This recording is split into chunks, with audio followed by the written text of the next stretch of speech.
నాయకత్వాన మొత్తం rowdy gang వేసుకొని ఈరోజు మున్సిపల్ వర్కర్ల మేరకు దాడికి పాల్పడ్డాడు.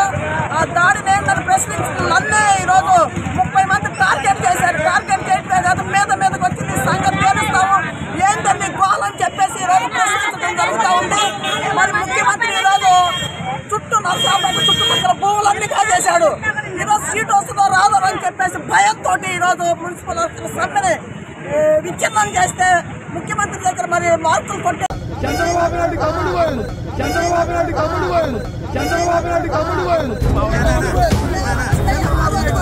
అంటే మా రోజులు రైతులు చెప్తాను మీకేనా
ఫోన్ చేసి రామను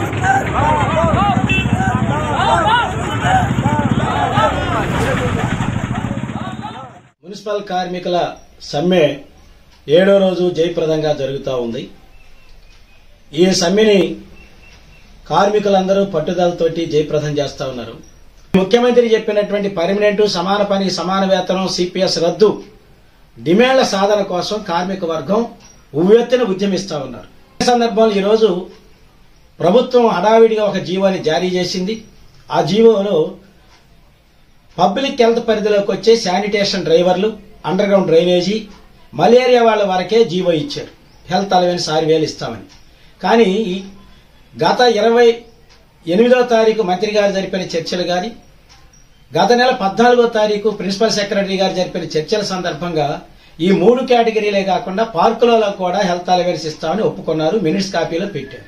కానీ జీవో నంబర్ 1లో జనవరి 1వ తేదీని జారీ చేసిన ఈ జీవోలో పార్కులలో మినహాయించడం ఇది అవివేకం, అన్యాయం, ఈ దుర్మార్గం. తక్షణం పార్కులను కూడా అందులో చేరుస్తూ జీవోని సరిదిద్దాలని చెప్పి మేము డిమాండ్ చేస్తున్నాం. అందుకు అనుగుణంగా మంత్రి గారికి, ప్రిన్సిపల్ సెక్రటరీ గారికి, డిఎంఏ గారికి మా విన్నపాన్ని కూడా తెలియజేసాం, మా అభ్యంతరాలు కూడా తెలియజేసాం. కానీ రెండో వైపు ఈ జీవో వచ్చింది కాబట్టి ఇక మిగతా సమ్మె అంతా అయిపోయింది అనేటువంటి పాత్రలో కొంతమంది ప్రచారం చేస్తున్నారు. లేదా కొన్ని సంఘాల వాళ్ళు కావాలని సిఐటి మీద బురద జల్లటానికి దుష్ప్రచారం చేస్తున్నారు. మేము ఒకటే చెప్పదలుచుకున్న వీళ్ళందరికీ సమ్మె యథాతథంగా కొనసాగుతుంది. ఇంజనీరింగ్ విభాగంలో ఉండేటువంటి వాటర్ సెక్షన్ వాళ్ళకి, అండర్ గ్రౌండ్ డ్రైనేజీ, వర్క్ ఇన్స్పెక్టర్లు, చైన్ దళం, ఇతర 8 కేటగిరీలకు సంబంధించిన జీవో ఆర్టీ నంబర్ 30ని సవరించి లేబర్ డిపార్ట్మెంట్ ప్రతిపాదనల మేరకు జీతాలు పెంచుతా ఉన్నారు. దాని వరకు ఇంతవరకు జీవో ఇలా. అట్లాగే మిగతా ఇంజనీరింగ్ కార్మికులందరికీ రిస్క్ అలవెన్స్, హెల్త్ అలవెన్స్ అడిగాం, దాని మీద ఏమి ఇంతవరకు రాలేదు. అట్లాగే క్లాబ్ డ్రైవర్లకు సంబంధించినటువంటి డిమాండ్లు ఇంకా పరిష్కారం కాబట్టి ఏ ఒక్క డిమాండ్ కూడా పరిష్కారం కాలేదు. ఇంకా సమ్మె కొనసాగుద్ది. సమస్యలన్నీ పరిష్కారం అయిన తర్వాత మాత్రమే ఆ కార్మికులు అందరితో మాట్లాడి అన్ని జిల్లా కమిటీలు మాట్లాడుకొని మనతో పాటు ఉన్న అన్ని సంఘాలతో చర్చించిన తర్వాతే సమ్మెను ఏం చేయాలనేది ఆలోచిస్తాం తప్ప అంతవరకు సమ్మెలో ఎటువంటి మార్పు లేదు.